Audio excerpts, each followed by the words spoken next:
Hello प्यारे बच्चों, कैसे हैं? मैं रोहित कुमार आप सबको को तहे दिल से स्वागत करता हूं अपना यूट्यूब चैनल एडुमेंटर ऐप पे। आज हम सब 12th क्लास की क्लास लेने वाले हैं, ठीक है ना।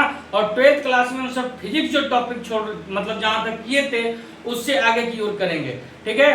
तो हम सब ने क्या पढ़ा था, बायोट-सेवार्ट का नियम पढ़ चुके थे। और बायोट-सेवार्ट के नियम में हमने क्या बताया था कि बायोट-सेवार्ट का नियम को हम शॉर्ट किस नियम से पढ़ सकते हैं। जैसे विद्युतीय क्षेत्र का जो पढ़ रहे थे, विद्युतीय क्षेत्र, तो विद्युतीय क्षेत्र को शॉर्ट से निकालने के लिए हमने गॉस प्रमेय पढ़ा। लेकिन यहाँ पर चुंबकीय क्षेत्र को शॉर्ट निकालने के लिए जिसका हमने बताया था एम्पियर का परिपथ नियम। क्या चीज पढ़ेगा बाबू? एम्पियर का परिपथ नियम। तो तेजी में आप सब जुड़ जाएं और क्लास का मजा लें। आपको हम कोशिश करेंगे कि आपको बेहतरीन ढंग से चीजें को समझाने की प्रयास करेंगे। तो तेजी में चलते हैं और जहां तक थे उससे आगे की ओर बढ़ते हैं। देखिए, हम यहाँ पहले से ही, क्योंकि बहुत सारा बच्चा बोल रहा था कि उस टाइम राइटिंग ठीक ठाक नहीं होता है, ऐसे नहीं होता है, तो इसको हम अच्छे से लिख दिए हैं। इसको बस हम आपको समझाएंगे, ठीक है ना।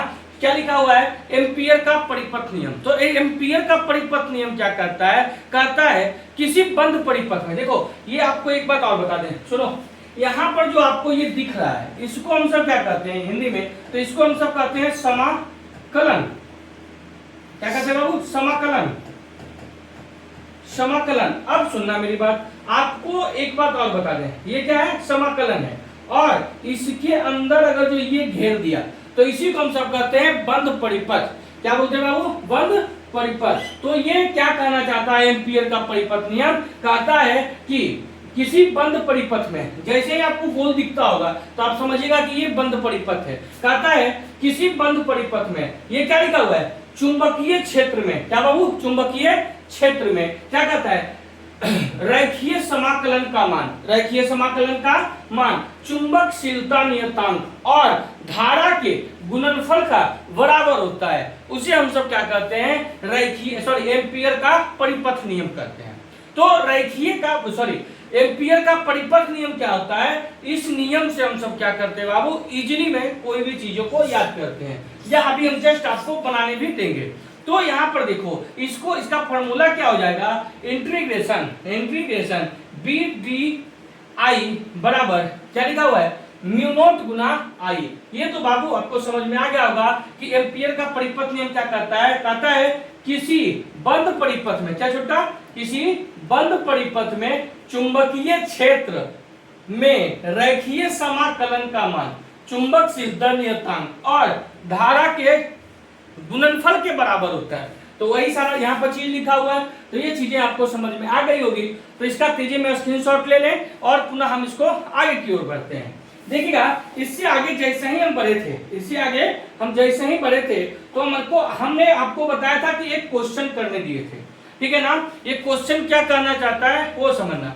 कहता है अनंत लंबाई के किसी सीधे धारा से प्रवाहित तार के कारण किसी बिंदु पर चुंबकीय क्षेत्र का मान क्या होगा? हम आपको पिछले क्लास में बताए थे। क्या बताए थे?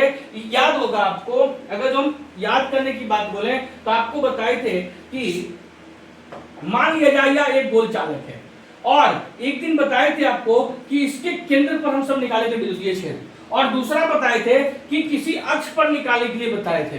तो दोनों हम गोलाकार में तो पढ़ चुके थे, लेकिन अभी हम सब इसमें क्वेश्चन में क्या कहता है? अनंत लंबाई से। कहां से आ रहा है बाबू? अनंत लंबाई से आ रहा है। क्या कहता है? अनंत लंबाई के किसी सीधे धारा से प्रवाहित तार के कारण किसी बिंदु पर चुंबकीय क्षेत्र का मान निकालना होगा। तो हम सबसे पहले क्या कहता है? कहता है माना कि एक सीधे, क्या कहता है? माना कि किसी सीधे चालक से आई धारा प्रवाहित हो रहा है। तो देखिए हम क्या कर रहे हैं, जैसे जैसे ही बोलता है इसको पहले फिगर की ओर बनाते हैं। ये हो गया, चलिएगा ध्यान से देखिएगा और हम आपको समझाने की पूरी कोशिश करेंगे। कहता है माना कि किसी सीधे चालक से आई धारा प्रवाहित हो रहा है। तो सीधे धारा से हम क्या करते हैं? आई धारा को प्रवाहित करवाते हैं। क्या करते हैं भाई? आई धारा को प्रवाहित करवाते हैं। ये तो हो गया। अब कहता है कि आई धारा को जैसे हम यहाँ से प्रवाहित किए तो इसको हम इंडिकेट कर देते हैं कि भाई तुम आई धारा से क्या हो रहे हो? यहाँ से प्रवाहित हो रहे हो। आपको समझ में आ रही है? आई धारा से प्रवाहित होता है। उसके बाद कहता है और आर दूरी पर स्थित किसी बिंदु पर, मान लेते हैं इसकी दूरी जो हम मानते हैं वो आर मान लेते हैं। कितना मान लेते हैं बाबू? आर मान लेते हैं। किसी बिंदु पर इसकी दूरी जो है ना, इसी को यहाँ पर बोलता है, इसको कितना मानने के लिए? इसको आर मानने के लिए बोलता है, ठीक है। आर दूरी पर स्थित किसी बिंदु पर चुंबकीय क्षेत्र का मान बी। तो यहाँ पर बोलता है ये इतना हो गया चुंबकीय क्षेत्र बी, ठीक है। और आर त्रिज्या का एक बंद परिपथ बताए, ये इसको क्या करेगा, एक बंद परिपथ की कल्पना करेगा। क्या करेगा बाबू, एक बंद परिपथ की कल्पना करेगा, जिसे एक छोटे टुकड़ा, मतलब आपको पिछले क्लास में बताए थे कि इसका जो छोटा टुकड़ा होगा, ये वाला जो छोटा टुकड़ा होगा, इसको हम सब किसने माना, डीएल से मान लिया, ठीक है ना। तो ये कहता है, जैसे देखिएगा अनंत लंबाई से, तो अनंत लंबाई की ओर जा रहा है, लंबाई सीधे की ओर निकल रहा है, तो यहाँ से प्रवाहित धारा कौन सा क्या किए, आई माने, और कहता है किसी बिंदु पर, तो यहाँ हम सामने ये बिंदु पर मान लिए, ठीक है ना। तो इसकी जो त्रिज्या हो गई ये हो गया आर, और ये जो हम क्या करता है, बंद परिपथ की कल्पना करने के लिए करता है, बंद परिपथ की कल्पना करने करता है, और जिसका छोटा टुकड़ा हम सब क्या मान लेते हैं, तो छोटा टुकड़ा हम बाबू मान लेते हैं क्या, डी एल। अब इसका हम क्या करने वाले हैं, सोल्यूशन करने वाले हैं। तो आप सब तेजी में ध्यान से देखिएगा, ठीक है ना। तो इसका सबसे पहला हम लिखते हैं यहाँ पर एम्पियर का परिपथ नियम,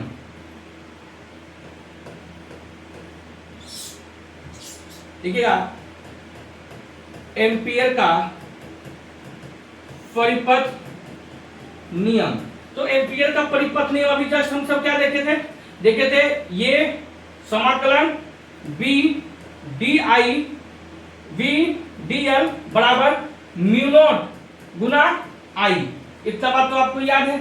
अब बताइएगा सबसे पहली बात, यहां पर ये क्या है, इंटीग्रेशन है, तो हम क्या करेंगे, इस इंटीग्रेशन का लिमिट कितना दे दें। तो आपको पता है कि इसका जो लिमिट होगा, ये गोल होने के कारण ये पूरा चक्कर लगाता है, ये परिधि है, तो इसका लिमिट हो जाएगा 0 से 2 पाई आर।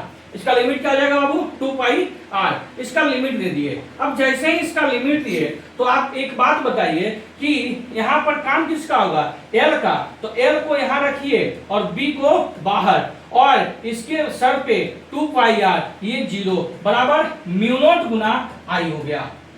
म्यू नॉट गुना क्या हो गया बाबू, आई हो गया। अब यहाँ पर क्या करते हैं, बी इधर लेके आ जाओ, 2 पाई आर बराबर म्यू नॉट गुना आई। अब बताएगा तो b बराबर क्या हो जाएगा, तो b बराबर हो जाएगा म्यू नॉट गुना आई बटा 2 पाई आर। ये बाबू आपका हो गया क्या, यही कहता है अनंत लंबाई से। देखिए क्वेश्चन में भी कह रहा है, क्या कहता है, देखिएगा ध्यान से, अनंत लंबाई के किसी सीधे धारा से प्रवाहित चुंबकीय क्षेत्र का बोलता है मान निकालने के लिए। तो b बराबर आप फॉर्मूला याद रखिएगा, क्या याद रखिएगा, म्यू नॉट इंटू आई बटा 2 पाई आर। अच्छा एक बात हम आपसे पूछना चाहते हैं, यहाँ पर इसको अगर जो हम b बराबर म्यू नॉट गुना 2 आई बटा क्या 4 पाई आर कर सकते हैं। इससे करने से हमको क्या होगा, कि सॉल्यूशन यहाँ पर जब आप न्यूमेरिकल बनाएंगे तो वो सारा चीजें यहाँ पर बाबू समझ में आएगी। तो यहाँ पर ये सपोर्टेड अगर जो आपके मन में लगा वो क्यों करें, तो बताइए, यहाँ से 2 से 2 काटेंगे तो ये आई बच गया, ये कितना हो गया, 2 पाई आर हो गया। इसीलिए किसी प्रकार का कोई दिक्कत नहीं है। तो तेजी में आप सब क्या कीजिए, इसका स्क्रीनशॉट ले लें या इसे बढ़िया से नोट कर लें, ठीक है ना। तो चलते हैं बाबू अगले पॉइंट की ओर। अगला पॉइंट क्या करता है उसको समझना। अगला पॉइंट कहता है क्या, देखिए अगला पॉइंट क्या देता है, ये न्यूमेरिकल इसी के हिसाब से हम सब पढ़ेंगे।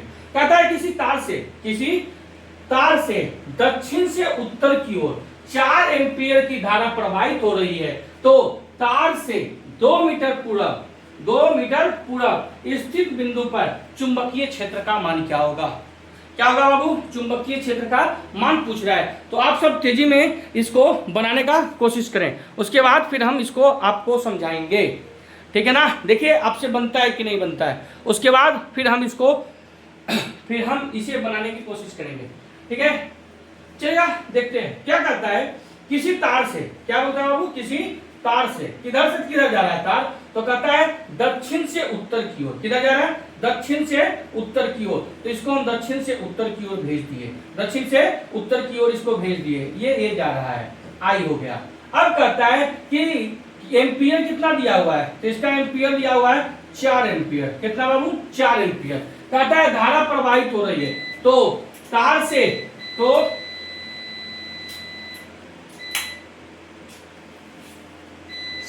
यार